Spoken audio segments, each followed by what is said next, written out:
are God's idea. Deuteronomy chapter 32, it says, when the Most High gave the nations their inheritance, when he separated the sons of men, he set the boundaries of the peoples. And so, in a sense, God is not for a borderless world. And the idea that there are peoples and groups, even the book of Revelation says, in heaven there'll be those praising God from all peoples, tribes, tongues, and nations. The earliest borders are in the Bible. You got Jacob and his uncle Laban setting up a pillar saying, okay, neither one is going to cross this to do harm to the other. And then when the children of Israel went into the promised land, Exodus 23, the Lord said, I will fix your boundary from the Red Sea to the Sea of the Philistines, from the wilderness to the river Euphrates. Never before was there a country, even before it goes into the land, having the boundaries, the borders already set permanently.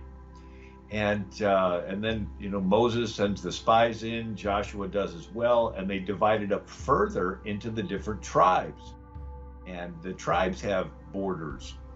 And one interesting thing people may not catch, David took a census and he got in trouble for it. Well, why was that wrong? Kings would take censuses before they would go on offensive military campaigns. In other words, David had fulfilled the borders that God had promised Moses, and he was being tempted to become Alexander the Great 7 centuries before Alexander the Great.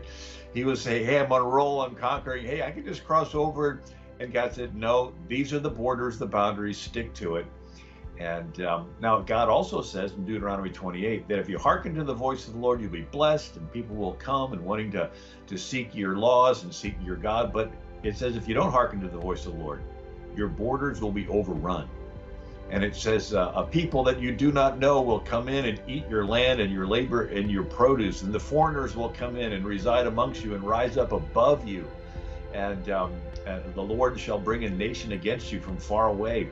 And so one of the signs of judgment is God lets your borders get overrun and the enemy comes in and begins to be an occupying force.